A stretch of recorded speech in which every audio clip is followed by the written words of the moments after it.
indeed. Thank you.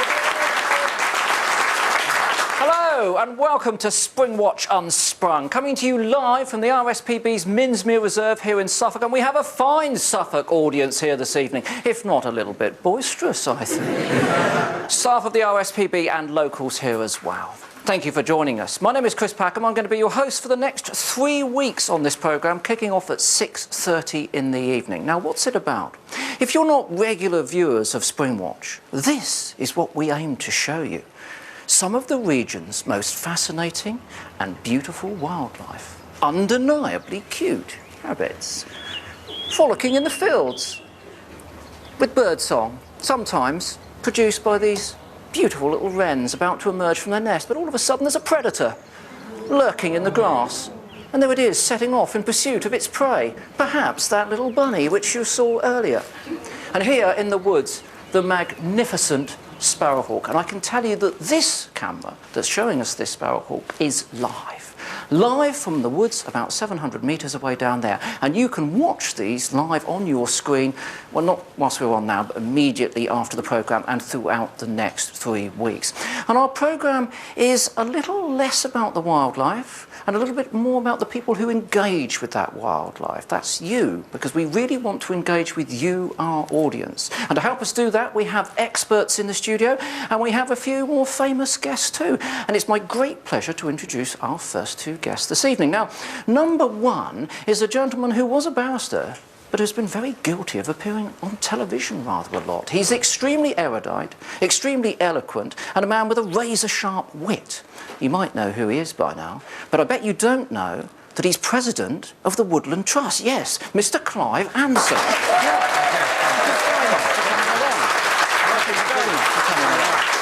We'll be talking to you shortly. Our second guest gave up hunting pop and rock stars for the NME and made tracks into the world of wildlife. To find out if she's just sweet or a fox on the run, we'll be looking at her book a bit later. It's Lucy Jones. Lucy, thank you very much for coming in. We'll join you shortly. But as I was saying, this programme really is all about you, the viewers. So, Lindsay Chapman. Hello. Nice to see you again. And you, Chris. How are you, all right? I'm all right. Do you know well, I trod on your foot. You but did, apart from actually. that, I'm a little bit less all right now. Apart from treading on your foot, It's okay. Quite heavy, quite a lot of weight there. So how do people get in touch? Well, they can get in touch in so many different ways, and they have been all day. So much stuff is coming in. They're basically talking about the live show tonight, what we might see later on. Good stuff. And in particular, they're talking about our live cameras, which you can watch on our website right now. Now, if you've never watched Springwatch before, this is one of the best things about it because, Chris, basically, we've got this whole place booked, haven't we? We've got cable everywhere, and it's bringing back images from tiny Nest cameras, and we can take a little look at one of the live cameras now. So what's going on? There we go, look at that. Stone curlew. A rather weird-looking bird. It's a wading bird, and it's crepuscular, which means that it's active in the evening in low light, and that's why it's got such large eyes. But we'll be telling you a lot more about these birds in our 8 o'clock programme over the next 3 weeks. Absolutely beautiful. Stunning and rare. Really rare as well. And we also want to show you things that you might recognise from your own garden at home. So take a look at this live camera. This is our blue tit cam. Sleepy blue tits there. Sleepy blue tits. And we've got a great tit camera as well, so let's just have a little look at that. So very sleepy, great there's tits. nothing going on there. Oh, there is now. Top There is. shot here, look. So this is live now. One of the adults has come in. Can't see whether it's the male or the female, but there's a bit of feeding going on there, Linz. It's a spider or is it a crane? Is it a spider? It looks like it's a spider. Was a spider. It's now rapidly becoming part of a blue tit. It is a spider. It's a grassland spider. It looked like Pazura mirabilis, actually. Very good. Well, there we go, Chris. Let's move on. Don't hold me to it. Don't hold me to it. A bit of live feeding straight away on Unsprung. Absolutely brilliant. But as I say, those cameras are live. They're free and they're there for 3 weeks, 20 hours a day. So do head to the website to look at them. But we've been seeing lots of pictures, or I have, of people who've got their own nest boxes at home. So have a look at this. This is absolutely fab. This is Trevor Baker's garden, and he's got a nest box showing 2 blue tits there, just meeting each other. Apparently they keep banging into each other. Bit of congestion. Bit of congestion. But at least there. they're busy, which means that the brood is probably prospering inside the nest box. Brilliant picture, I thought. Looks like a mirror. It does. Fabulous, fabulous I won't picture. start yet, No, but, don't start yet. It's too early in the show. Myself in. Too early. Now, we may only put on your TV screens once every season, but we are here all year online, and we'd love you to send your pictures, your videos, your tweets to us as well. And people have been doing that. Here is how to do it. So all you have to do is go to bbc.co.uk/Springwatch. If you want to watch the live cameras, hit the play button and you can watch the live cameras. There we go. And actually, if you hit live coverage there where it says 4, you can choose any of those live cameras that you want to. And we'll alternate them, so we won't have the same 4 up the whole time. Absolutely. We'll be switching through them, and even during the course of the day, if we see something exciting happening, we'll put that camera up there so that you can try and log on to it. Now, as I was saying, people have been getting in touch with us all year. They've been sending pictures and tweets and videos and everything. And I just wanted to build you a picture, Chris, of what's been happening since Winterwatch on our online community. So take a look at this first picture here. This is from Ian Ledley, who sent a Canada goose and it's gosling. Yes, I'm liking it. I like a peeping animal. I think it's always intriguing when things are peeping. We've got this one as well. I picked that because it really shows spring for me. It encapsulates spring, the Beautiful. hair in the bluebells. It's gratuitously sort of bluebelly, isn't it? And this one's for you. Look at that. Now, that is rather good. It's a bit on the skew, but I tell you what, the action's fantastic. That's what the animal actually. Sometimes birds of prey, they do talon grappling, but that other bird was holding its tail. It's amazing. Yeah, good photo actually. Interesting. There are loads and loads of ways as well for you to get in touch, and this is exactly how. Now, it's never been easier to get in touch with us here on Unsprung, wherever you are and whether you use a phone, a laptop or a tablet. The easiest way to find us is to go online and be our friend on social media. So, like us on Facebook and you can post comments and pictures to our wall. Follow us on Instagram and tag us into your photographs. Or tweet us at BBC Springwatch using #Springwatch. And don't worry, if you can't remember all of this, it's explained on our website. It really is as easy as that. Head straight to the website. Now, finally, there is one more thing we'd love you to get involved with over the next half an hour, and this is our quiz. Now, over the next 3 weeks, we're going to set a quiz every night by a young viewer, and this week it's all done by Melanie, who has an incredible skull collection, okay? And she's going to share it with us. I'm going to hand over to Melanie to set you the first quiz question. Hi, I'm Melanie and this is my quiz for you. On this skull you can see this animal's got huge eyes, so you can tell that this animal has excellent night vision. You can see it's got huge pointed canines and huge shearing carnassial teeth. So what do you think this skull is? I love that. It's a mystery. I've got a massive skull collection myself. I started collecting skulls when I was younger than Melanie. Well, as she is now, she's been collecting skulls for some time too. I like it young people are hands-on with nature. It's brilliant. Would you like a skull like that one? Yeah. Yeah, look at the smile, yeah. Well, maybe we could would. arrange that. I'm sure we've got one. We might be able to slip you under the table. Do get in touch with us, send us your answers using the #Springwatch. I'm watching it throughout the series and throughout tonight's show, so get in touch now. Excellent. Right, let's go over to our first guest, Clive. Welcome, Clive. Thank you very much for coming in.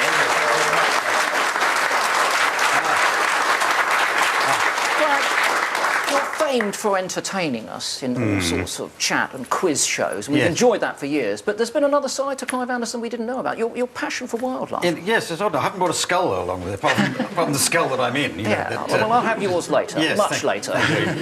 Give that to the boy you had there. Yes. No, I've always liked wildlife. And in fact, I wish I'd brought a photograph. Now, a couple of years ago, I did I photographed beavers in Scotland. They've been released back into the wild. Yeah. That's quite a laborious thing. You have to sit next to a loch for about 2 hours, waiting for them to turn up, because if you make any noise, they won't come there. Patience is the virtue we require, isn't it? But then you've been overseas as well. We've got a clip of you, actually, in the Masai Mara, Oh, right, I think. yes, OK. Well, we've seen an elephant. It's a pretty good way to spend one's time. The sun just coming up over the forest. Perfect day to be trampled to death by a rogue elephant that's been enraged by crowds of people shooting at it. Thankfully not trampled to death by any rogue elephants. No, but what we were doing, we were trying to scare the elephant away from the crops, because Maasai are taking up for farming, which they didn't used to do. These just pastoral people just having their herds of cattle. And there's a bit of conflict there. That was the problem we were looking at. And the wildlife sort of scares the elephants away for them, so they don't, kill them or attack them. They've tried all sorts of things, haven't they? They tried bees and they've tried chili, but there's a genuine... This was just having me going woo, which is but apparently it's quite dangerous. Afterwards, I realised it was quite dangerous that sometimes elephants do come towards you and trample you to death, which luckily they didn't. But your interest goes back further, because at A-level, were you not doing... you into social insects? I did science subjects at school. I had a notion I might become a doctor, which I decided I wasn't going to do. So I did do zoology and maths and chemistry and things. And so, yeah, we did, I did things on bees and ants and termites. As you say, the social insects. Briefly, what turned you to the bar then? Why did you turn your back on an ant? What could possibly have led you away from ants? I don't know. If I'd known I was... Into the wealthy world of the legal trade. If I'd known I was eventually going to broadcasting, I'd have stuck with my science and nature, and I could have been co-presenting with you, or if my luck had held. I don't know. I was very unimaginative. I thought I'd be a doctor, then I thought I wouldn't, so I thought of being a lawyer or a barrister. But you found your way to TV? I did in the end, yes. And to the Woodland Trust? You've been president for some time. I'm president of the Woodland Trust. It's a grand title. I'm just a sort of an adornment. You can accept that. So it does. You're probably familiar with the Woodland Trust. We've done stuff with Springwatch. We work with them constantly. Yeah. So we're looking to preserve ancient woodland, plant new woodland, and these days battling with disease. Oh, you've got some trees up there. These are some of our flitter pictures. So people have. That's what they sort. Flicker, is what I meant to say. These are good pictures, because sometimes trees are hard to capture on camera, because you want to get the size of them, but also the beauty of them. So that's an excellent one. That is nice, actually. Yes, I like that it's very got much. birch trees, but I don't know what that one in the middle is. But it's a hawthorn in amongst all of these others. But yes, there's a birch, aren't they? Yeah. See, we have art on here as well. Yeah, no, that's excellent. Well done, in the UK, we have less woodland than any other country in Western Europe. Yes, we've got a problem with our lack in terms of tree trees. cover. Yes, we've got rid of it. We're doing it for years. I mean, since ever man arrived on there, it's been cutting down trees, and but there's been recent, with work of Woodland Trust and others, to sort of replace them. But it's ancient woodland we're worried about losing, because once it's lost, it's sort of lost forever, because it develops an ecology over hundreds of years. Yeah. And people, when they want to build something, tell us, you can chop those trees down, then we'll plant some new ones next year. But you'd have to wait sort of 500 years maybe to get exactly. back. And old trees are especially good for us because they've got holes in. Yes. Big enough to have a hole in, that's big enough to have a substantial bird. We can go live actually to a tree that we've got here. All right. And it's not the most inspiring view yet, but this is a little owl inside a hollow oak tree on the other side of the reserve. We had barn owls in there and that's last live year. now? This is live Fantastic. now. Now, she's got 3 young in there and she's brooding them at the moment. She'll be active within the next hour or so. She's not keen on appearing on your programme, though, is she? No. But this is what we saw. What have we got here? We've got a red butterfly that's flown into the studio. Burnout or cinnabar. Yeah, sorry, no, we'll get back to your picture, sorry. OK. Yeah, No, they're real live wildlife. I mean, you can't beat that, can you? Exactly. Don't clap your hands together, for goodness sake. OK. Killed by applause. Okay. So here we've got one of the adults feeding one of the youngsters. Now, what's he got there? Ooh. It's a cockchafer. It's a large beetle. So yes, that's definitely Maybug, a cockchafer. Maybug, yeah. So appearing on your show, it's life and death, isn't it? Sometimes you're the star, sometimes you're fed to the real star. Exactly right. It's very much like show business. But we like But we like that very, very much. Yeah. Now, one last thing. Tree of the Year is something the Woodland Trust run, isn't it? Well, there's a European competition, and so you have to find the English Tree of the Year, the Scottish Tree of the Year, and it goes into a European... It's a little bit like Eurovision, unfortunately. Is that the pear tree? This is last year's. Yes, this is the Cubbington pear tree. Yeah, magnificent tree. I think the HS2 is going to go through and knock it down. Well, there's been a lot of controversy. This is the major oak. This is the one that Robin Hood was said to have hidden inside, but I'm afraid that's not right. This would have been a sapling when he was cavorting. Well, we're not sure about Robin Hood, when or whether he existed. But the European competition is usually won by a Romanian tree or something like that. Sadly, Terry Wogan's no longer with us, so I'm sure he could commentate on it. The Eurovision Song Contest. Yes, it is a little bit like that. But there's as with a lot of things, I think the English element came in last. The Scottish and Irish and Welsh ones were a couple of years ahead. But I think anyway, we could win. Got 4 options. And what are you up to next? Well, oddly enough, I'm a million miles from here in the sense that I'm on stage at the London Palladium with a stage version of a television show, or a radio show used to do, called Whose Line Is It Anyway? Yeah. We did it last year in London, and we're doing it again at the Palladium, the biggest theatre we could find. So if people have had a bit of nature, if you want to then see central London and wildlife on stage. Tickets available now. I would imagine they're very, very available at the moment, Okay. so do come along. Clive, thank you very much indeed for that. That's really good news. Now, one thing I've got to say is that we set all of our guests a challenge. They've been tricky. We've had them make wildcats out of plasticine, draw barnacled geese, and take photographs on their mobile phone. This year, we are offering them a range of artist materials, and in the space of 10 minutes, they've got to come up with a visual representation of Minsmere, its environment, or one of the species here. Clive has drawn the very short score because you're going first. Yes. Clive, show us what you've gone up to Well, for 10 minutes. I've done a painting in acrylic, and 10 minutes isn't quite long enough for me to get beyond that, I'm afraid. So you've got... OK, what do you think? You've got a tree, and What do you think? it's going to be the tree in the foreground. I was going to do all, the water. I didn't get around to that. It's just sort of row of extra trees and the reeds and the... This is a bit pointillist here. I'm Yeah. loving Charette, but this is a bit more John Nash over this side. Paul Nash. 10 minutes, maybe another day or 10 days. I think I could have come... Van Gogh didn't paint as quickly as this, I don't think. And look what I don't happened think here. he had to. Yes. But he only had one ear. Yeah. OK, now... Didn't sell any paintings either in these days. They were very valuable now, though. Very valuable now. It is a competition, Clive, I'm afraid. Yes. So we've got a little representation of your artwork here. I'm going to put it democratically in the middle because we frankly don't know if anyone is going to get any better. You say in the middle. I think you're putting it slightly below the middle there. A little bit, I think here. my head's too big there. It's weighting it down. There we are. Okay. There we are. That's pretty good, I would say. OK, Linz, what do you think? Thank you. Well, it's top of the leaderboard right now, isn't it? Not doing badly at all. Yeah. Now it's time for a new feature which we've called Hide Share. This is where faces you may well recognise get to spend 1 hour in a bird-watching box with our very own Chris Packham to see what they can spot. It's two people sharing a bird hide. It's Hide Share.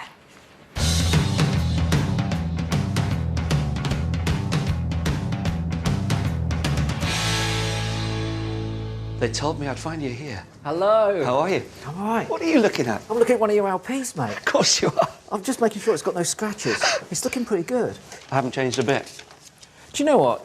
Shush. No, seriously. We've all aged a little bit, but Yeah. you haven't changed that much, to be You quite honest smooth with you. talker, No, you. no, I'm being truthful. Well, you've got the selection here, I see. I'm going to get you to sign them. Thanks. I've got to tell you, you can take the mitt and be self-effacing, but 7 million albums, mate.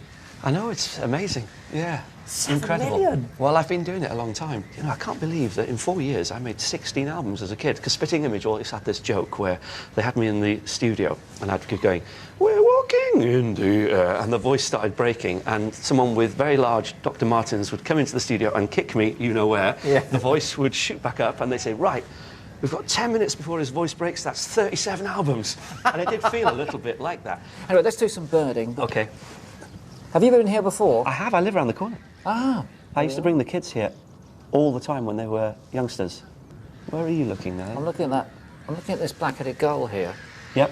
which is just, I mean, if you look at the surface of the water, it's just alive with insects. There's so It is, much isn't it? food out there. I swallowed about 30 of them on the way to meet you.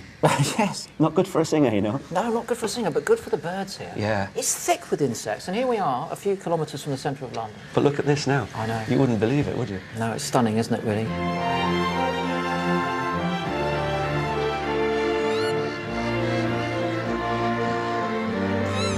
Growing up in North Wales, all I used to see was vistas like this. And as a kid, you know, in the morning at 8 o'clock, I've got a jam sandwich in my pocket, and Mum then doesn't see me till tea time, you know.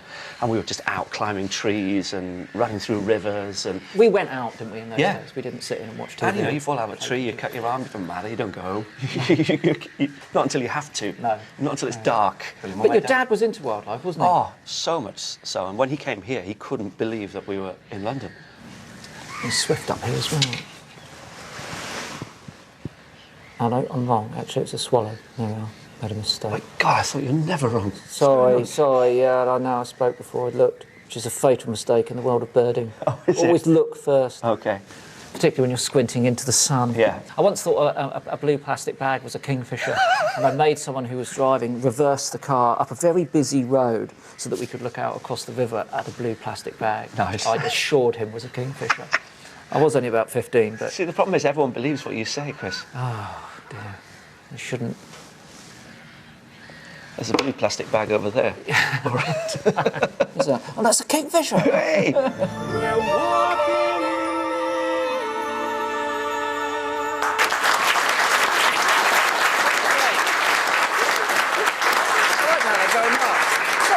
About his musical success, which is remarkable. He's got a new album as well, which is him duetting with himself as a boy and a man. Amazing. It looked like a lot of fun, but Chris, I'll be honest, it looked like you were having problems identifying a kingfisher there. So, for future reference, I've got a couple of pictures for you, just so you can take notes.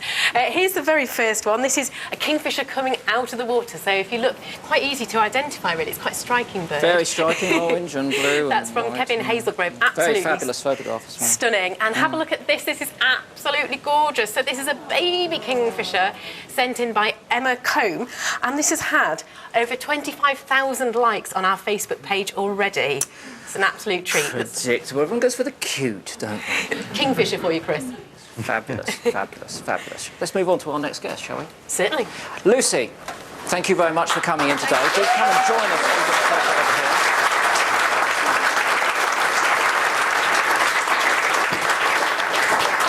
Now, Lucy, you've done a U-turn. You were writing for NME, you were interviewing Bjork, and you're into Radiohead, and now you've written about foxes. What happened? I'm still very into Radiohead. Nature and wildlife's always been a lifelong passion for me, and in the last couple of years I kind of decided that's the area I wanted to move into, particularly when I kind of started to learn how much we stand to lose. Foxes, it's a really interesting topic for a journalist because they kind of incite so much opinion and they can be so contentious. So I wanted to kind of get my teeth stuck into that. And you learned that at a young age, didn't you? When you were with was it your grandfather? Yeah. He was into fox hunting. Yeah, it's not beat around the bush. My late grandfather was a fox hunter, and there was some hunting in my family, and farming as well. So from quite a young age, I became aware of the fox being more than just an animal. And I think hunting is part of the reason why the fox has such a kind of ambiguous and complex relationship in this country. I wanted to look at that too. Lots of cultural references, though, as well. Look, I mean, this is fabulous Mr. Fox here, isn't it? Without a shred of a doubt. I mean, it's very much entwined with our culture when it comes to storytelling, at least. Oh, yes. There's a really rich cultural history with the fox. I mean, traditionally, the fox has always been demonised, really. You know, he's a devil preacher in church art or a chicken pincher. The Reynard character is kind of a villain. Until you get to fantastic Mr. Fox, really, with Roald Dahl, when the fox starts to change and become more of a hero, which is also, I think, mirrored in the way attitudes change towards foxes too. I think these days most people love them. And that's what your book's all about. I mean, you start with urban foxes, the foxes that you meet, basically, and they're extremely, well, they're the world's most successful carnivore. You find them over a greater area, there are more of them, and they do great very well in our cities, don't they? Yeah, they do. I think there's 10,000 in London, and actually my patch is Walthamstow Marshes, which is quite kind of, well, green, but in fact I had a kind of frustrating few months where I couldn't find any, but it was in Stoke Newington, which is really built up with pubs and restaurants, where I finally saw a fox. I think that's one of the wonderful things about being a city dweller and seeing foxes. You know, it's such a big predator. You can find, I live in Highbury, which is just down the road from there. There's hundreds of foxes. Oh, you next come time, to my invite me over. back garden, Yeah. or hang around my dustbins, and you'll see them. You're very lucky. And even if you can't see them, then you can hear them. We've got some fox sounds. Let's have a little listen to this. They're very vocal. There's another one.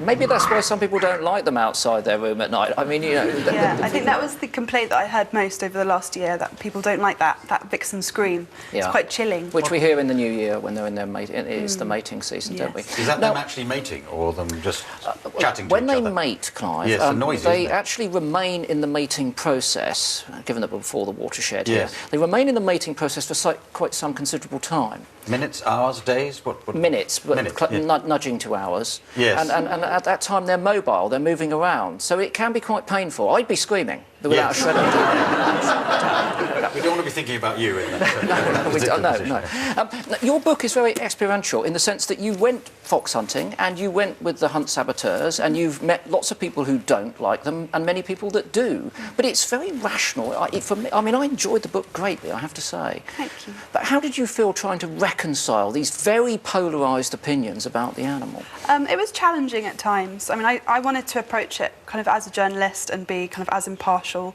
as possible and present all the different agendas from people and kind of let the reader decide.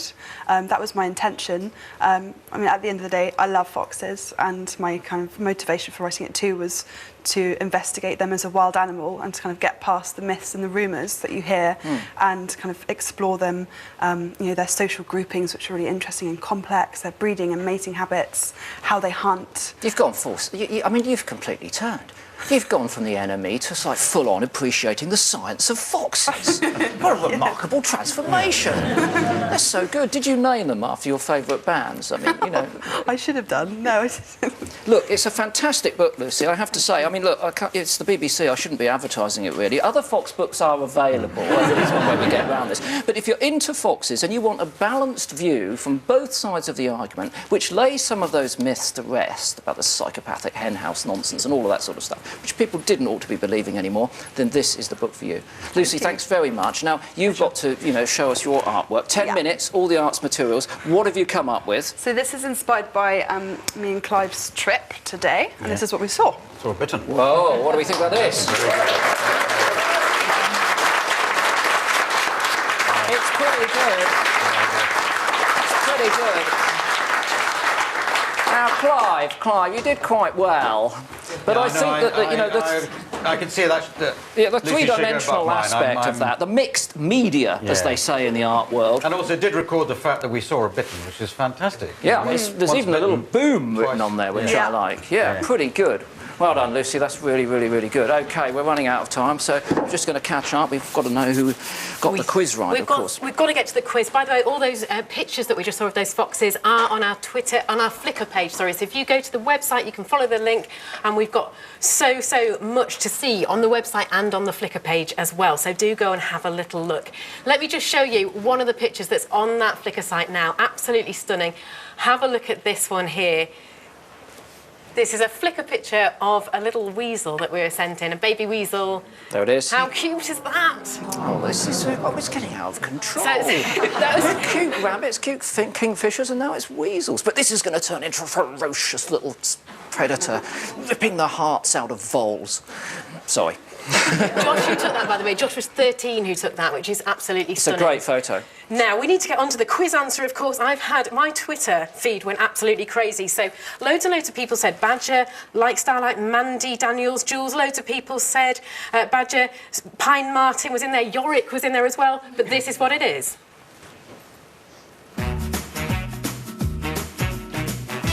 So this is a red fox. Red fox. Okay, Well who done, got it in the well done. audience? Who got it? Anyone in get the it audience? Did you know that? Pop your hands up. Yeah, one or two knew that. That's good. Yeah, actually those large canine teeth, the gripping teeth, those are there for, piercing the prey, hanging onto it, shaking it about a little bit. That's typical of that type of predator. Very well done if you got it right. I had loads and loads of right answers, so well done. More quiz tomorrow. More quiz tomorrow, and if you want to follow up Melanie, she's on Twitter at Melanie, i.e. G Bones. Melanie G Bones. Follow her on Twitter. She shows all of her skulls there. Well, very sadly, we're running out of time. It's been a great first programme. Thank you very much to both of our guests for coming in here today. We will be back at 6:30 tomorrow for more of the same, but of course we'll be back in just about an hour's time for our 8 o'clock Springwatch programme. We've got loads of live cameras out there. Remember, you can also watch those online as well. And between now and then, I'm very pleased to say that Clive and Lucy have opted to stay with Brett Westwood, and you can follow them online as they talk about our live cameras. Thank you very much for joining us today. See you at 8 o'clock and again tomorrow at 6:30. And to Clive and Lucy, thank you very much.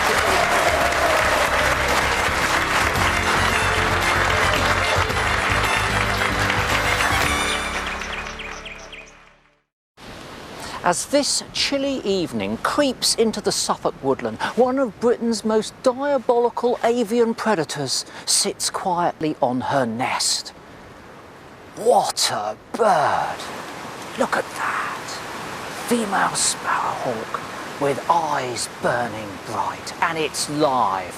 That can only mean one thing. Welcome to Springwatch.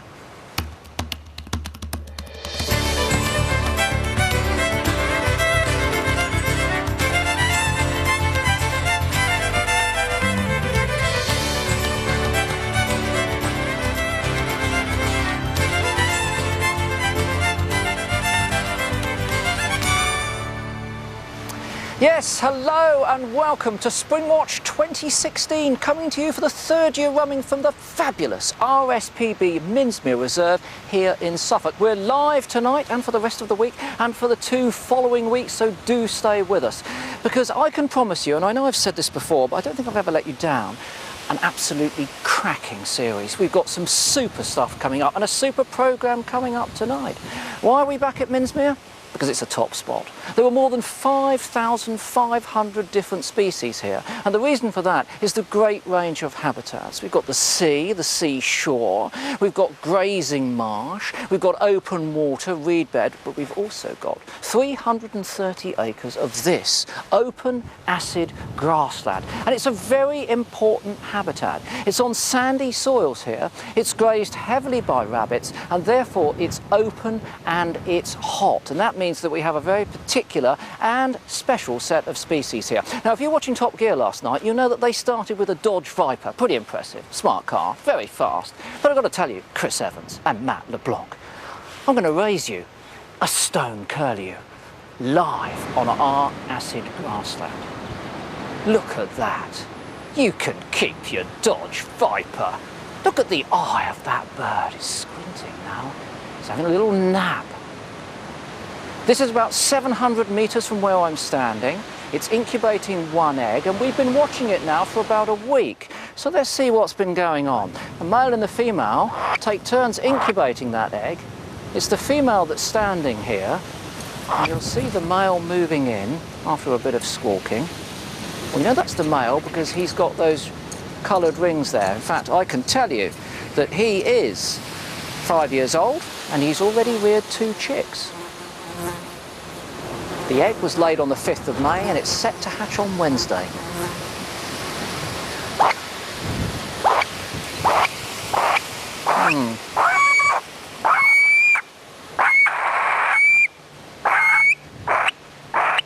I think I made a noise like that the last time I was so irritated by a fly, actually.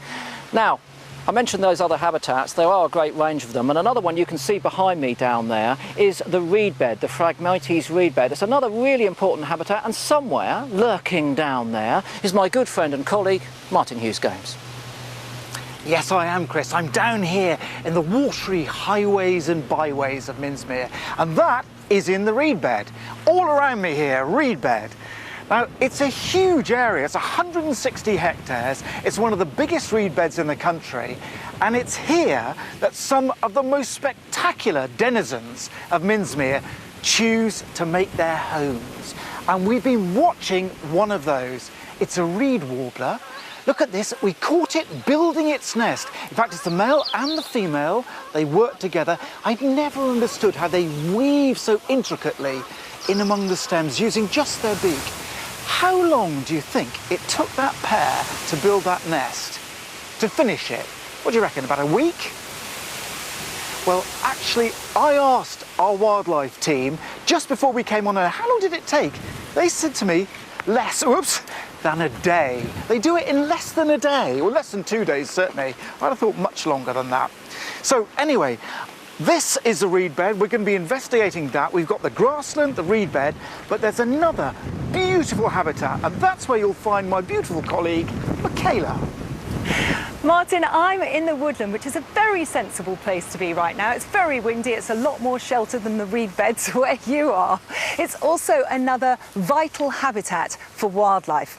21% of Minsmere is covered in secondary woodland. It's around 150 years old. There's a variety of trees from oak to sycamore, silver birch to beech, and it provides a home for lots of different animals, from badgers to butterflies, woodpeckers, nesting birds, and of course owls. And we have our very own little owl nest in a tree nearby.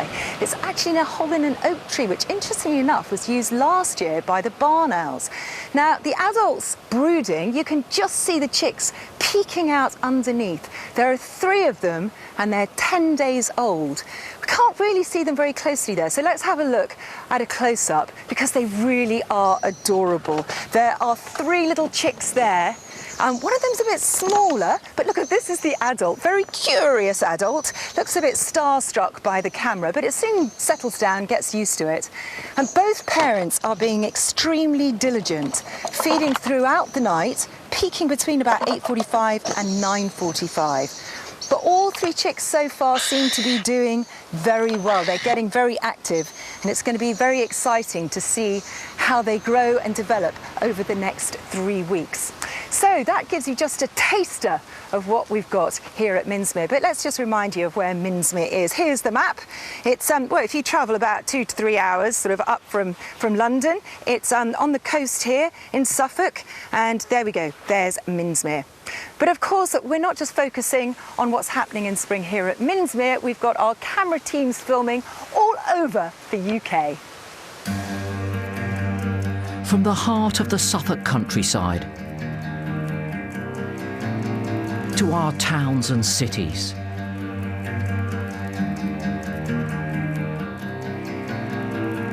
From rugged Scottish mountains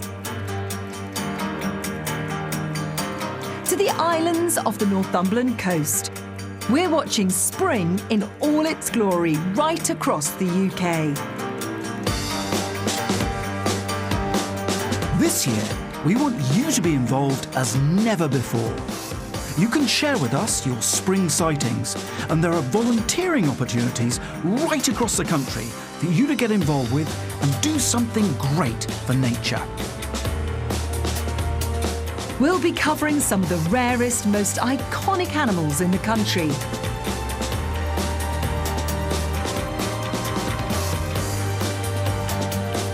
no one knows what's going to happen over the next few weeks, but one thing's for sure.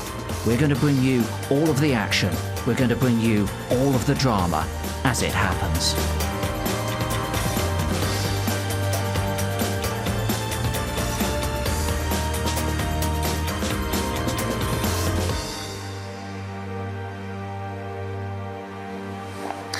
Now, Minsmere doesn't just run itself. It takes a huge amount of effort and an army of volunteers to try and help out. So, whoops. And probably for me, the best way to understand exactly what goes on here is to get involved in those volunteers, get involved with the people who work here. And that's exactly what I'm going to do over the next 3 weeks. Now, tonight, I'm going to find out how horses, slightly smaller than Lofty here, have transformed this landscape for the benefit of the wildlife that lives here. I'll be showing you that a bit later on. Meanwhile, it's back to Chris and Michaela. Come on, Lofty. Wasn't exactly a horse of the year show, was it? Can he ride? I'm not sure he can. I think he could ride a motorbike. Can he He's ride a very horse? good at riding a motorbike. I was disappointed with the lack of Stetson as well, to be quite honest with you. We'll soon find out if he can ride or not. Now, one of the joys of being a naturalist is that every spring is different. This year it's been very unusual. You know, we've had a very cold March and April and then a very warm May. And the winds have been definitely against those migrants which are coming back to the UK from the south. So for things like blackcap, for instance, and whitethroat, about 2 weeks late, according to the BTO's bird track. And the swallows, well, they've arrived, but there are about 10% less of them. Not 10% less here, though, because we found this one on a nest. And this is a live picture of that swallow. Oh no, it's doing exactly what it should be doing, Michaela. It's sleeping and incubating the eggs there. Now, there we are, let's look at it there. I can't see which one that is, tail's out of focus. Probably the male, incubating the eggs. So we should be able to watch those hatch and then follow the antics of those youngsters throughout the course of the series. Well, the swallows may be late, but some of our resident birds are on time. In fact, they've nested, they've laid eggs, they've hatched, and if we look at this live picture, you can see that they've fledged. But in fact, how extraordinary. They have fledged, but there is something in there. Do you know what nest this is? Well, I'll give you a little guess because this nest is actually in the same barn that the swallows were in, and it's renovated a swallow nest. Renovated. Did you get it, Chris? Well, hardly. That's the tattiest wren's nest I've ever seen in my life. But have you ever seen that before, where a wren has actually made its nest on top of a swallow I nest? have, yeah. I have them above my door, and they make a similar nest above the light outside of my door sometimes as well. So they will choose a location like that. And I'm very intrigued to see that because they have fledged. So why has the bird gone back in? Well, it was pecking around with the feathers. I'm wondering Yeah. whether it's pinching those to line another nest. That might be a different wren going to sort of clean up the good bits of the feathers there and move them on. I don't know. Took me by surprise, that. I was expecting to see a completely empty nest. But let's see what happened at the weekend, because that's when these wrens did fledge. There were 6 of them in there. Saturday the feeds got less, and then you could see Sunday one tumbles out, a bit unceremoniously, tries to get back in. They're all peeking out. They're very curious. They're trying to get enough courage to come out themselves. And then, look, this is quite comical. They sort of form a safety ladder. One topples down, the others get back into the safety of the nest, but finally they get the courage to fly out. And then they start exploring their surroundings. They look like little fluff balls, feathery fluff balls on the grass there. Down on the ground, though. It's not where I'd want to be as a young wren. Well, Oh, here that they are. one's a bit more sensible. Yeah, It's up in the branches. happily got up into and the branches. I just love it, though, those little tufty ears that come out. They are very cute looking, aren't they? Okay. You don't think so, obviously, Chris? No, I think they are, but that doesn't necessarily mean that I find them attractive. That's all. Plenty of youngsters are out and about, though, and our camera teams have been filming lots of signs of spring. Fox cubs, always delightful to see, and you can see them playing around there. Now they sort of get born at the beginning of April, so they're probably about 8 weeks old. But what is this one doing? It's very curious, and it's actually looking for earthworms. Now, it's a very important part of a growing cub's diet, as they're really the only prey that they can really capture on their own in the first few weeks after they finish suckling. And studies have shown, Chris, that cubs growing up in an area of high rainfall where it's easy to get earthworms grow much quicker than cubs growing up in an area where there aren't so many Really earthworms. important part of their diet. Yeah, it is. Adults will go yeah. for them as well sometimes as well. They will go for them as well. Now, we all have favourites. I have favourites on my playlist. You know when you go on your playlist and you can click, most played? Oh, yeah, of course. What comes up? Birdie No, song. I don't want to know what comes up. I really don't want to know what comes up. But when I was a kid, I thought you could do the same thing with my field guide, because you could find most thumbed page. You know what it was? I think it was the same as many young birders. Golden eagle. Golden eagle. Golden eagle. Big and very exciting, and we've always wanted to put cameras on a nest. Well, after Winter Watch, when we were featuring golden eagles, we thought, well, this is the year, we might as well give it a try, because if we can get the cameras on the nest, we won't only enjoy views of the most stunning raptor, we might also find out a little bit more about this secretive bird.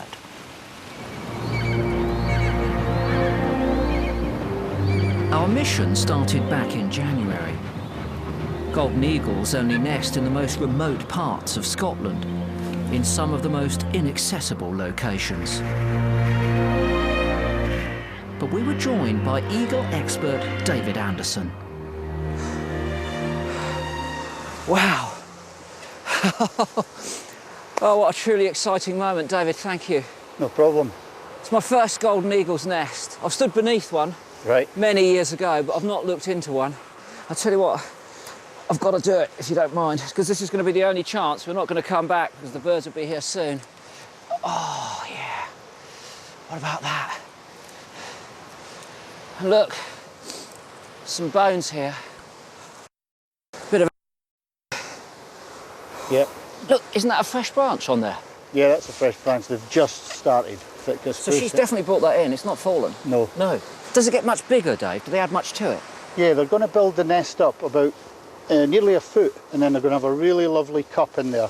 And they're going to line it with this wood rush, which some of the locals call eagle grass. Eagle grass. I like that a lot. What about the chances of getting some cameras on it, do you think, then? I think there's... we know that we've used stealth cameras in here to photograph the progress of the chick last year, and the birds accepted them. So I'm very optimistic that we'll get some good stuff. Oh, Dave, I could burst with excitement. I could burst with excitement. You're lucky I'm not the 12-year-old Chris from about 1973. Otherwise, I would have burst with excitement by now. Once Dave and I had backed off, our team went about the careful task of rigging the nest. And then there was nothing any of us could do but wait. And wait. But the nest stayed empty. 4 months later, a couple of weeks ago in mid-May, I went back to meet Dave to find out what had gone wrong. So what we think's happened, Chris, is that the chick from the year before is basically hang around with its parents. So here we are right in the centre of the territory when the chick was still roosting in the exact same woods as its mum and dad. That chick should have been long gone out of the territory, and we think that that chick has disrupted nesting for this year. It's a real shame, because that nest would have been perfect. And it wasn't the only one that Dave had looked at. Failed. But we weren't going to give up. Over the course of the spring, he'd investigated a number of possible sites for us, but for one reason or another, not one of them was suitable. I'm not really going to be able to mount this. Time was running out, but Dave had one more nest site to show me. I've got to say, I had everything crossed. So it's just up here, Chris. What do you think's going on in that nest? Well, I'm pretty sure she's got chicks. I've seen the female sitting, and I've seen little bits of splash over the edge of the nest, and I've also seen the male and the female coming and going from the nest.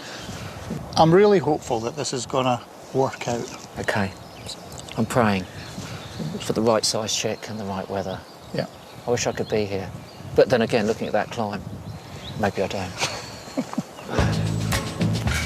2 days later, Dave and our team attempted the rig.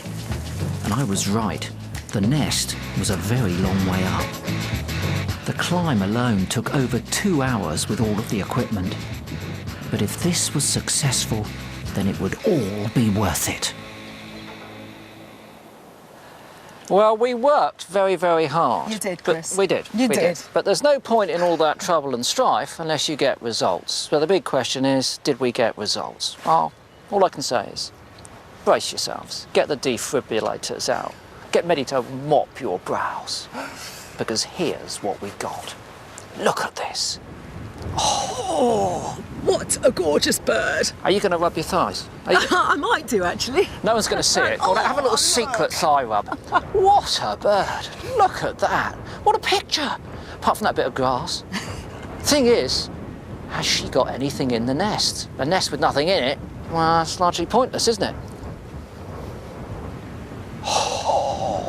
5 days old. 5 days old when we got this picture just a few days ago. She's a 5-year-old female. This is her 3rd attempt at breeding. She bred successfully twice before, which is good for a 5-year-old bird. But look at that. That is amazing. To get such a clear picture as well, Chris. Stunning. That's good, isn't it? You went to a lot of effort. A lot of people went to a lot of effort. went to a lot of They effort. really, really did. But it's going to deliver, and we're going to be showing you more of that chick later in the programme. So when you've cleaned yourself up, come back for some more. And we'll certainly be giving you regular updates. But if you can't wait until 8 o'clock every night to get your Springwatch fix, there are plenty of other ways that you can stay up to date. It's never been easier to follow Springwatch wherever you are and whatever device you're using.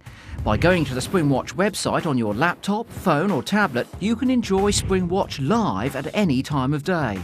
Catch the action as it happens with live webcams, as well as updates, news and expert analysis. And you can join in the conversation on Facebook, Twitter and the Springwatch Flickr group. It's a Springwatch Fest, Chris. It's a festival. It really is. I mean, you can become part of the Springwatch family and you can get totally involved, which, of course, we encourage. Martin's getting involved in a very physical way. He was last seen on a rather large, feisty horse cantering off into the distance. I mean, what could possibly go wrong? Well, Michaela, I've left Lofty behind because these are the object of interest here. I'm trying not to look at them because they may easily go whizzing off. These are conic ponies, and they are crucially important to what goes on here, the conservation work. I'm very surprised they've allowed us to get this close, actually. Now, They have a fascinating history, these horses. Aren't they beautiful, by the way? But they are, by the way, completely wild. They're feral, they're not pets. Nobody's looking after them, they never even get fed here. Aren't they gorgeous? I like their hairdo. It actually reminds me of, what do you reckon? Anyway, they have these conics. It's Polish for small pony conic. They have a fascinating history because in the First World War, these animals, amongst other horses, were used to tow equipment around.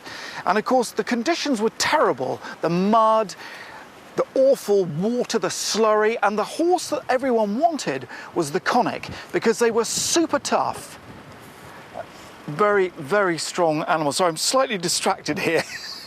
Now, as I say, they're just here, they're looked after. The volunteer team come down and look after them. They get moved around at the reserve from place to place to do their job. And earlier in the day, I came down just after lunch to help them move them into this new position. Now, this is a job for the volunteers. And Kate Fairhurst, who runs the conservation volunteer team, and I and two others came down to move the conics around. As I say, they have to do this because they move around from one area to another to do their job. I have to tell you, it wasn't that easy. You can't tell the conics where to go. They decide where to go. But eventually, we did manage to move them to their new quarters.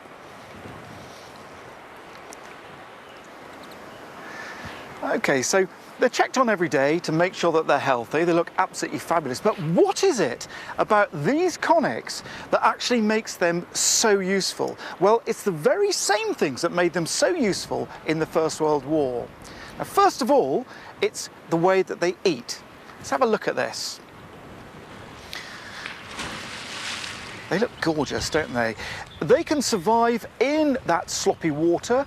Their hooves and legs do not get any problems at all. They're terribly tough. And then also, they can eat rank reeds and grasses that other horses couldn't possibly get through, and they actually thrive on this.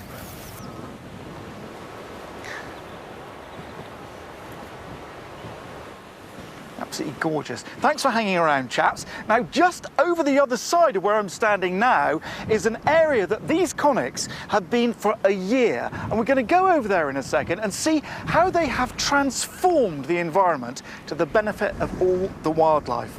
Anyway, now it's time to leave them alone and go back to Chris and Michaela. See you later.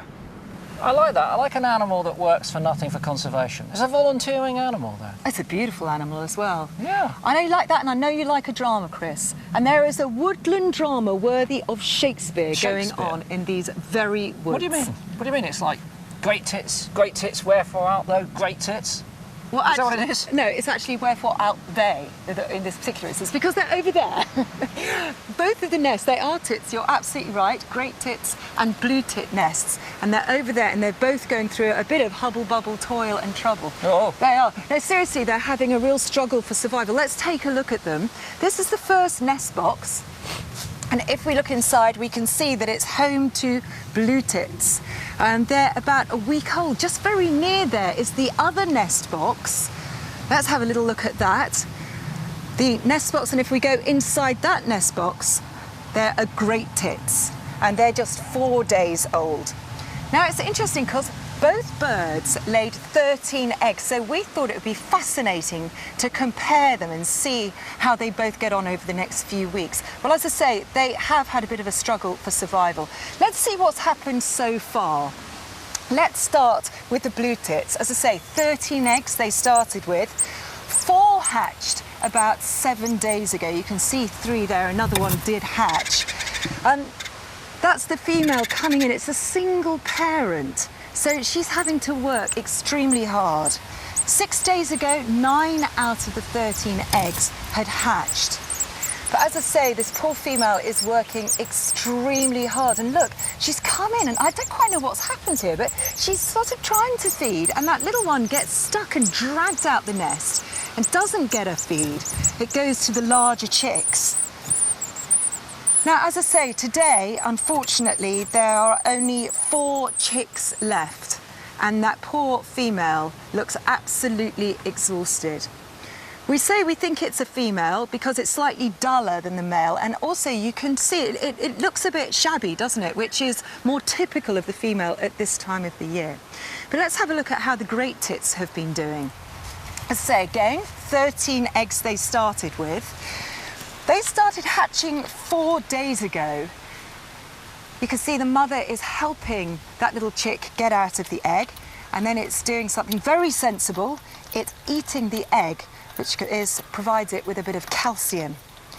Now this nest has both parents attending to it, but they're not actually doing very well. The male comes in, gives the female some food. Hopefully she'll pass that on to the chicks. But that doesn't always happen. If you watch this is the male coming in. None of those chicks are particularly begging for that food. One on the corner maybe. But he doesn't see that, so he decides to eat it himself. Now that's a bit of a concern.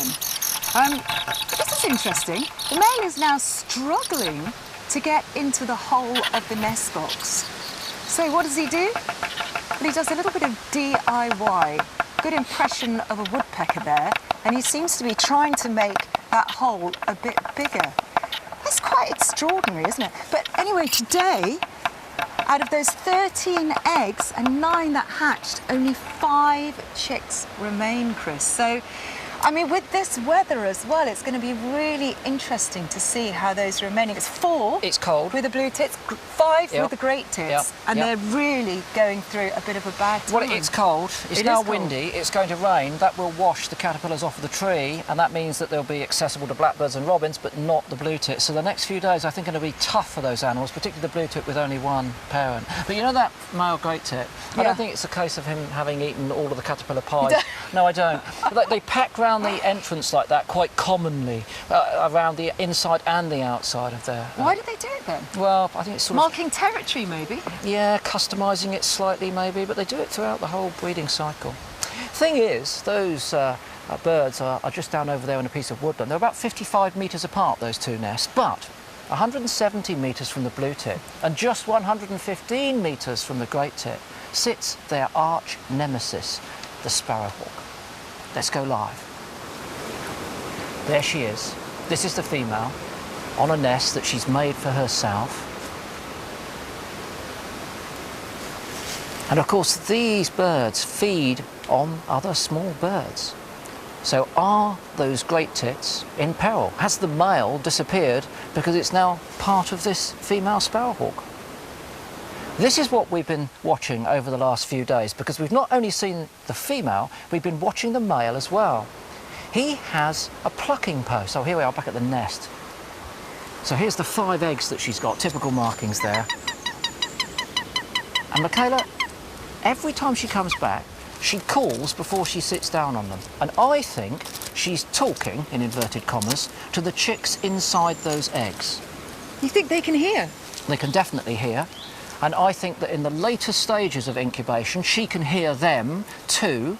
And as a consequence of that, I think she's talking to them. Now, you may think that's absolute nonsense, but I'm going to research it tonight. Whilst you're in the bar drinking your wine, as you do, your little glass of wine to finish the evening, I'm going to go diligently to my room and research that. Well, can I give you a bit of research now then? Because when I was pregnant, I used to sing to my child, so he would get used to my voice, which is a bit unfortunate for him, actually. And he hasn't gone into the music business, has he? No, he hasn't, not at all. But he does recognise my voice, doesn't More particularly like sparrowhawks, I think, at this point. And the male, too. We've been watching the male, as I said, and he has a plucking post quite close to the nest. Here it is. It's on that log. In he comes, calling, and he's announcing to the female that he's got some prey. Now, he's not taking it directly to the nest to dismember it, because any discarded parts would attract scavengers and predators. So that's why he has the plucking post a short distance away. She's heard him.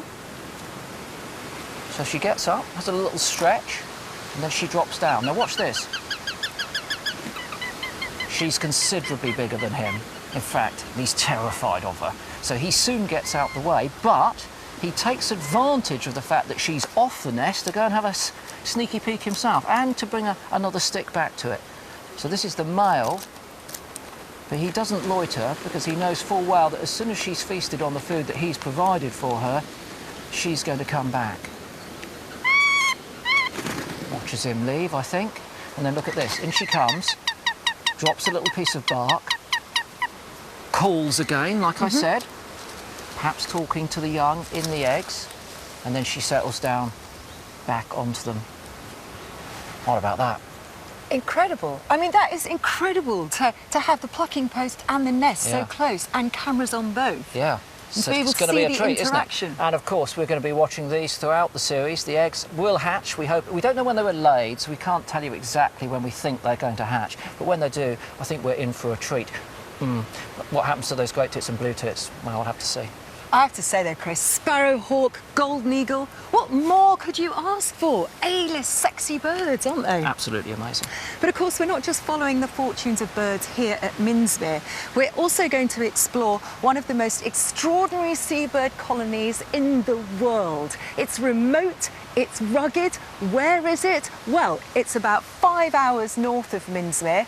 It's an island off the Northumberland coast, and it's called the Farne Islands, and that's where Yolo Williams is going to be for the next 3 weeks, bringing us latest reports of whatever they've seen and filmed. But let me tell you, it really is a brilliant place to be. Welcome to the Farne Islands in Northumberland. This wonderful place is going to be my home for the next 3 weeks.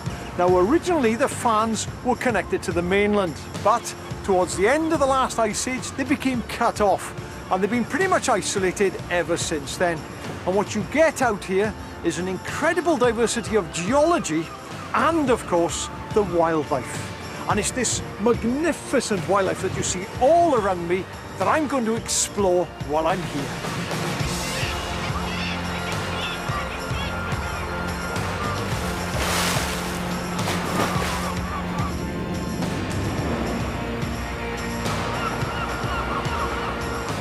This defiant string of weather-worn rocks is made up of around 28 isolated land masses, all of differing shapes and sizes. From the larger Inner Farne, one of only 2 islands open to visitors, to some tiny unmanned outcrops a few miles off the mainland. This collection of North Sea islands has special international significance, as it boasts one of the most accessible seabird colonies in the world.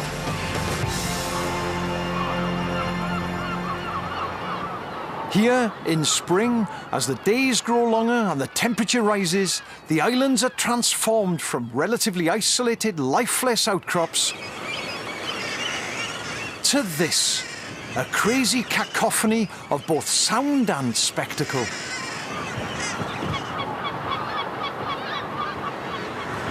And this spring looks like it won't disappoint. Just look at that.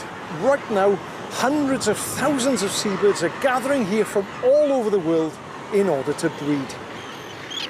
The place is positively buzzing with guillemots, kittiwakes, razorbills, terns, eider ducks, fulmars, shags, gulls, and of course, the nation's most popular seabird, the puffin.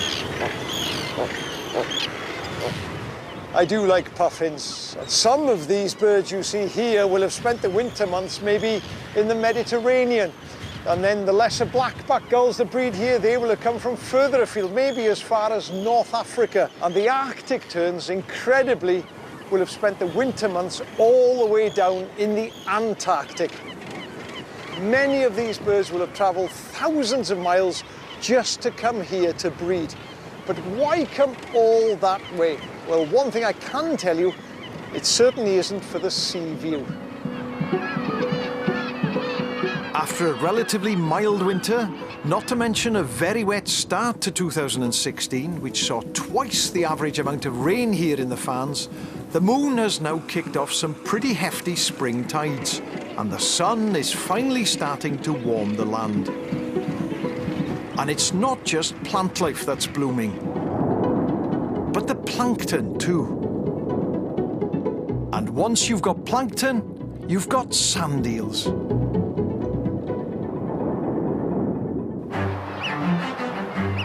And with sand eels come seabirds, and lots of them. Sand eels are top of the seabird menu, as this calorie-rich food is the perfect sized meal for a hungry chick. Now, I've been out to the farm several times, but I'm always bowled over by just how fearless these birds are. But when you think about it, only a handful of rangers live out here, so the islands really belong to them and not to us. It really feels very wild out here.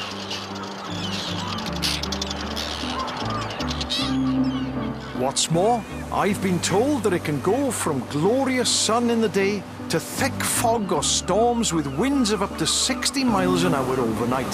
So when I say wild, I mean wild.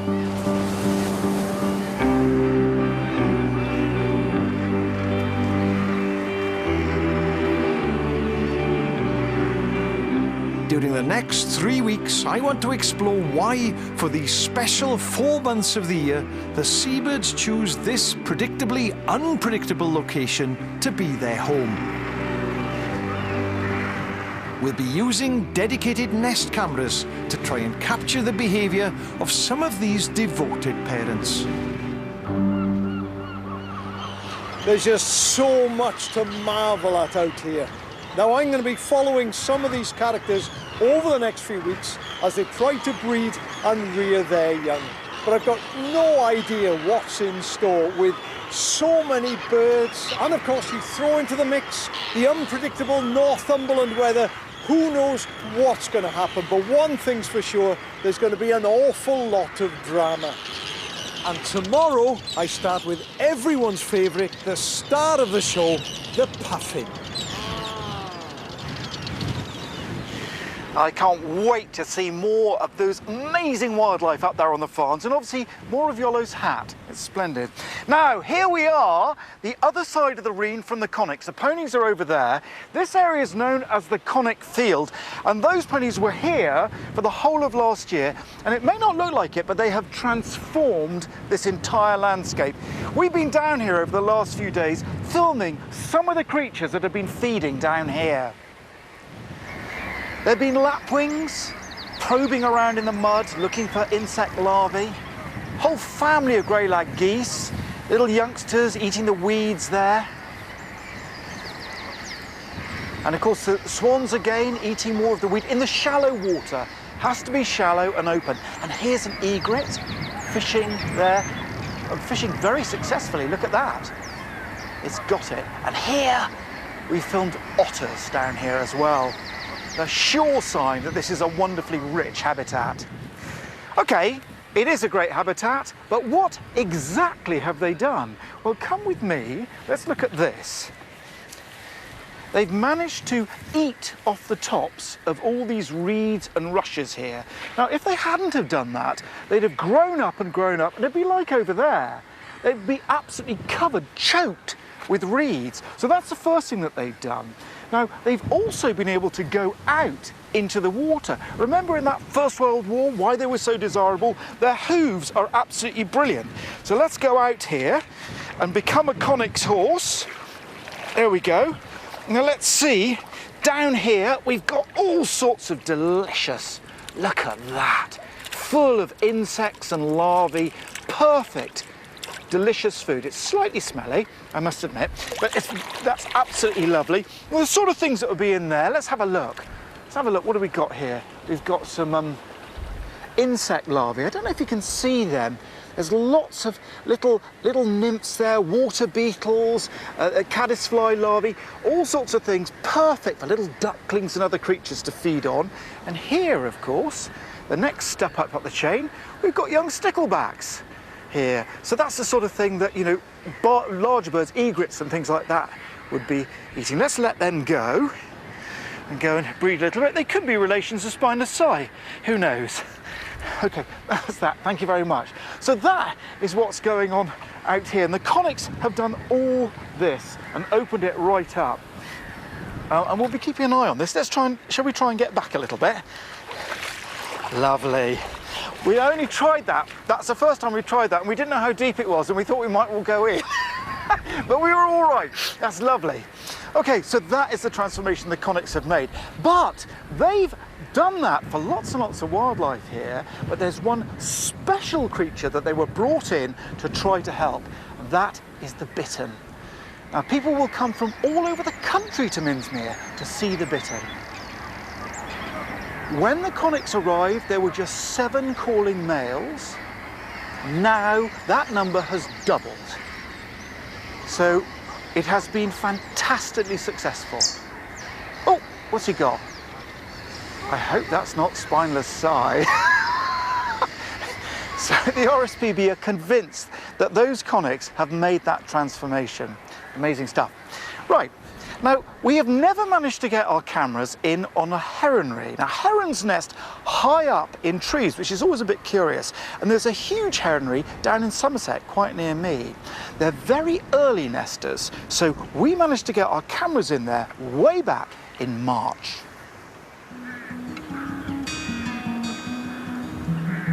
It's early March on the Somerset Levels. On a narrow ridge overlooking the floodplain is a strip of ancient woodland. It's one of the few patches of trees on an otherwise flat landscape.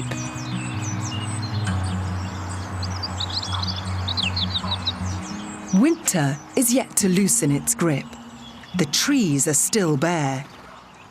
It's too early for most birds to breed. Most are focused on food and survival. But one species is already preparing to procreate. One you might not expect in the treetops. It's the grey heron. In a few weeks' time, this will be the largest heron colony in the southwest of England, with around 100 nests. First to arrive are the males, their bills flushed orange with seasonal excitement, ready to attract females when they appear.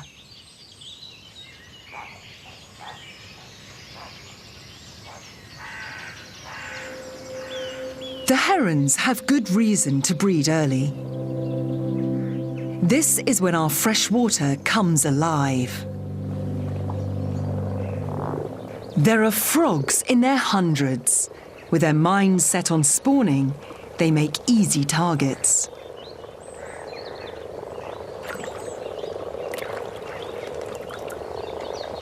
After the meagre rations of winter, they make a plentiful, if awkward, meal.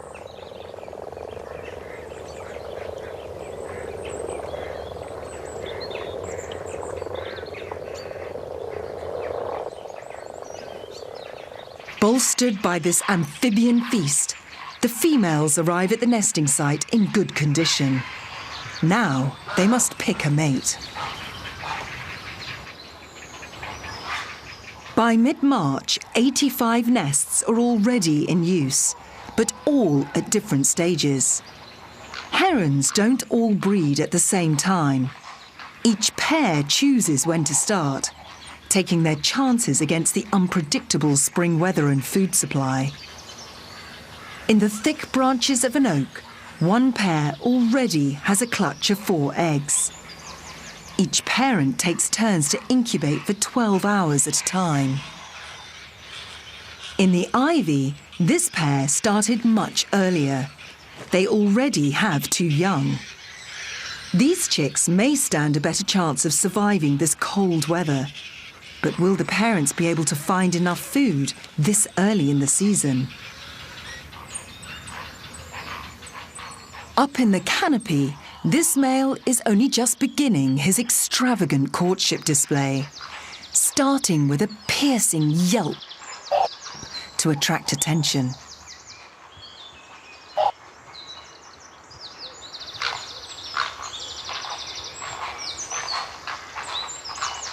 With his nest as a stage, he employs a stretch display, erecting his nuptial plumes and swelling his neck to exaggerate his finer features. Soon, he has an interested audience looking down from the gods.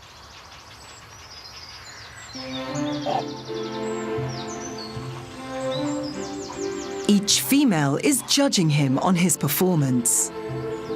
not all are impressed. Only one is paying close attention. But high on hormones, the male is caught between desire and aggression. He will attack the female if she gets too close, too soon.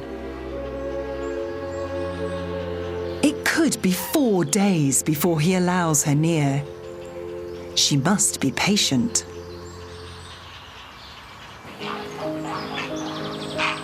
The next few weeks will be crucial for each of our 3 nests. Wind, rain, and availability of food will all play a part in determining which of these pairs has got their timing right.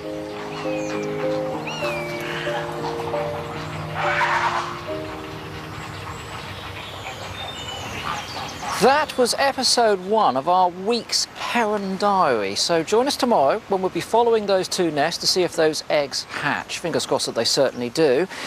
You know, herons, Michaela, the longest studied single species here in the UK. They've been monitoring heronry since 1928. A garrulous bird, the heron. Garrulous. I like that word. I like that. I know what it means, but I like the word. I also like a bird that has erectile nuptial plumes. I know, but wind is not good for erectile nuptial plumes. As we've seen, in fact, you know, Martin's nuptial plumes have been wafting. Do you see, they stuck up like a lapwing earlier? He had 2 pieces stuck up just like a lapwing, his nuptial plumes.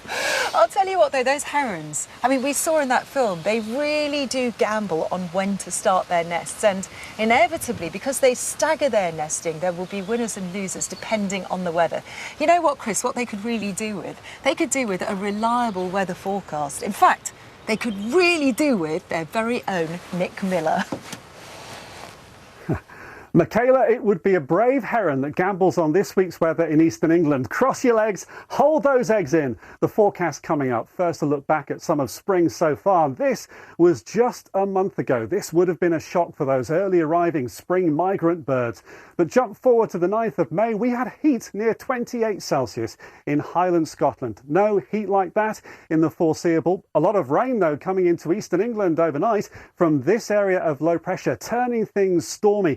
Soggy stone curlews and the rain washing the caterpillars from the trees. And that means for those tit families tomorrow morning, that ready source of food for them may not be available, so that could be difficult for their chicks. And it's not just rain, it's the strength of wind as well, and the direction of wind, both at the surface and higher up around that low pressure, literally blowing away from the UK, but in the face of birds yet to reach us from the south, those late arriving swallows. They may not make that journey, that last leg into that headwind. We'll have to wait and see.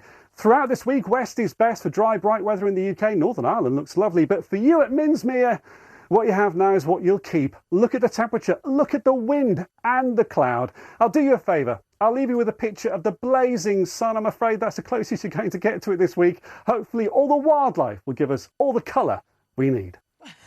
Thanks, Nick. So, your hair is going to look pretty windswept for the next few days, Martin. Welcome back. Oh, thank you. Yeah, I'm sorry about the smell. It's oh, just, no, look. Oh, thanks. And you survived the horse riding. Yeah, that was Lofty. He looked a bit of a handful. Lofty. He was just going ready to go. It's like being in the racehorse when they're in the gate, ready. And I thought, yeah, but he was a good boy. Yeah, he was a good very boy. Exciting.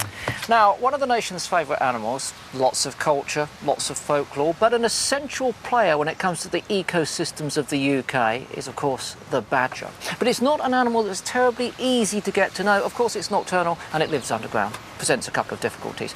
But a wildlife enthusiast contacted us because he had found a collection of badgers very close to where he lived that allowed him to get some fantastic daylight views and film.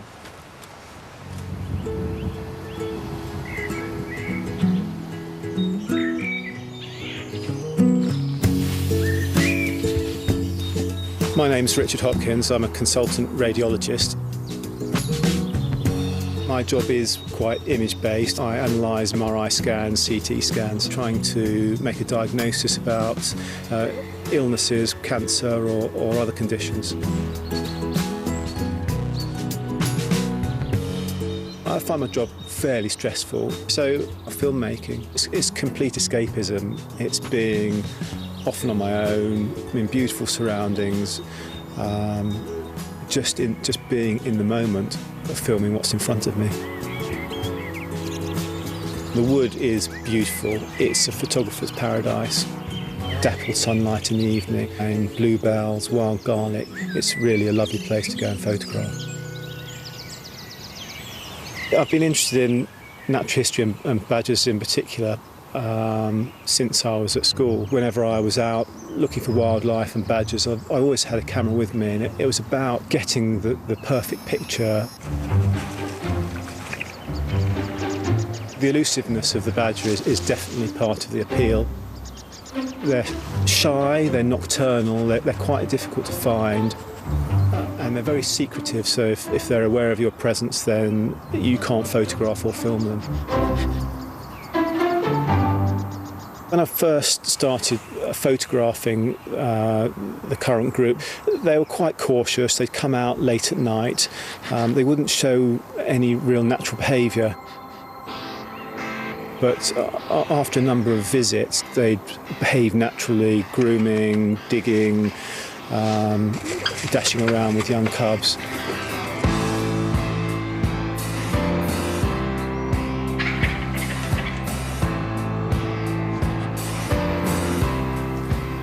Quite often the badgers will come and surround me and the camera, but I am careful, I'm mindful about not letting them get too close. They are, after all, wild animals, and I don't want them to completely lose the fear of humans.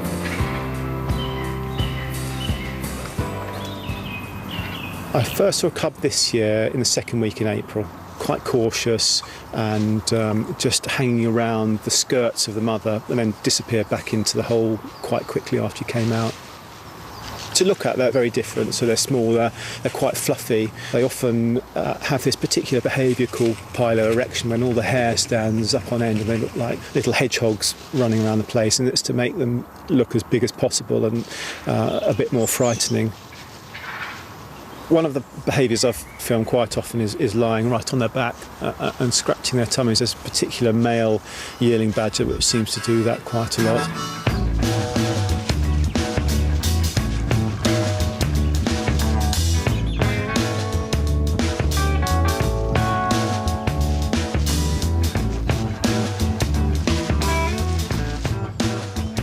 This spring the weather's been very mixed. And we've had periods of beautiful sunshine and then clouds and rain, even snow. And it's been quite surprising how the badgers have behaved in the snow. I've been there and the young cubs have been completely soaked through, bedraggled, wet, really looking quite sorry for themselves. But they've been going around their normal behaviour. I don't actually think it's affected them too badly.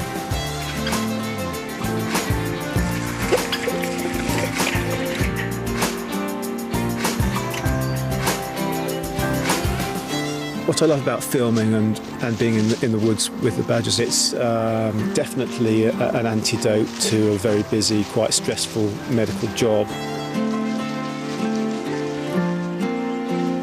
And definitely helps to recharge the batteries.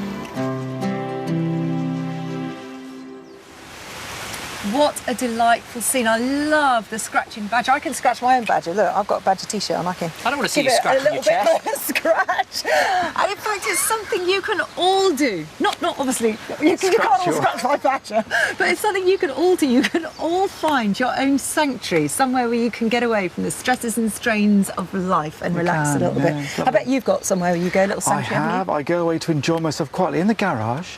I get my best spanners out and I rub them with my special oily rag, just caressing them like that. Martin, I was talking... You got that, haven't you, Chris? You can understand. Can we move on? Caressing.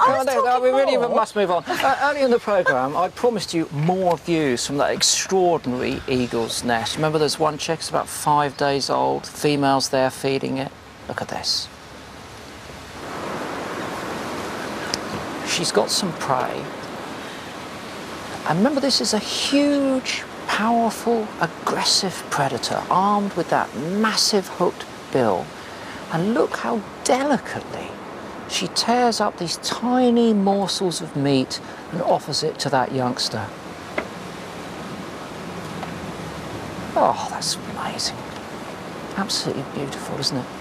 Gorgeous. And of course, We'll be watching these throughout the series. We hope to learn a lot more about them, the prey that's coming in, the rate of growth of the chick, and also we'll be following the adult birds and seeing how they're using their territory to find that prey and the impact that the forestry there is having upon it. But those are super pictures. Amazing look on the adult's face as it feeds. It's almost a really caring look, isn't it? The image is fantastic. How quickly will that chick grow, Chris? Well, they don't grow terribly quickly because they've got to get to a big bird before they fledge, about 60 days in the nest. So we'll see it changing quite rapidly in terms of size, and it'll lose its down, its feathers will come through. But it's a long old process for those eagles, and of course with this cold, wet weather coming in, I think it'll be all right. It's quite big. It's a big old eagle. Let's get around to our live cameras. It's getting dark, but let's see what's happening in our blue tit nest. Here she is. She's looking works so hard, Martin, this female, doesn't she? She's looking more and more battered, isn't she? Yeah. Every time we look at her. What's she doing there? What's she doing live? She's clearing out the nest. Oh, look at her. You can tell that this is a female that has worked so hard. She's only got 4 chicks left, but she's trying desperately hard to keep those 4 chicks going. And as we say, going to be very interesting, isn't it, Martin, to see how she gets on with this weather. It's not How great she weather. manages this weather, yeah. Now, there is possibly an enormous drama brewing down in our avocet nest. This is a nest we're going to be launching tomorrow. Beautiful bird, isn't it? Beautiful. Elegant. I mean, sublime, really. Absolutely sublime. Gorgeous. Classic. Yeah, we're going to tell you more about this drama tomorrow, but suffice to say, there's a lot of other birds around that avocet. Some of them are large, and they're Some hungry. of them are large, and they're very hungry. We've also been filming various birds around the reserve, other animals, particularly the marsh harrier. Look at this. So delicate. I mean, it's a bird of prey, but it's so lightweight. Look at those spindly little legs and talons on the end. Gorgeous bird to see, the marsh harrier. Floating about backwards and forwards, looking down into those reeds for potential prey, which can be anything from amphibians to other birds' nests. They'll even take eggs, you know. I was reading the other day that they'll drop into water rails' nest and eat the eggs. Really? Yeah, I was surprised by that, to be honest with you. No. Another thing that we've seen here is this. It's a turtle dove. And this is a very pleasant surprise because this bird has declined by 91% since 1995. But let's just listen. It's a lovely call, very characteristic, although sadly it's disappearing from lots of our farmland where it was once a very common species. All sorts of problems, loss of habitat, hunting and migration, maybe more of that It's later in called the week. purring, isn't it, Chris? Yes, it is. And it sounds almost like purring. I saw it and heard it the other day, 2 days ago. I've I saw heard it on it, but that I haven't post. seen it yet. Yet! Very sadly, that's about all we've got time for. Do join us again tomorrow at 6:30 on BBC Two for Unsprung. We'll be joined then by Larry Lamb, formerly a baddie in EastEnders, but a man with a taste for wildlife. Well, not a taste in the sense that he eats it, but a passion for wildlife, of course. And of course, remember, you can watch our live cameras online on the red button on our website. What have we got coming up tomorrow? Well, Yolo will be showing us the fabulous puffins, one of Britain's favourite birds.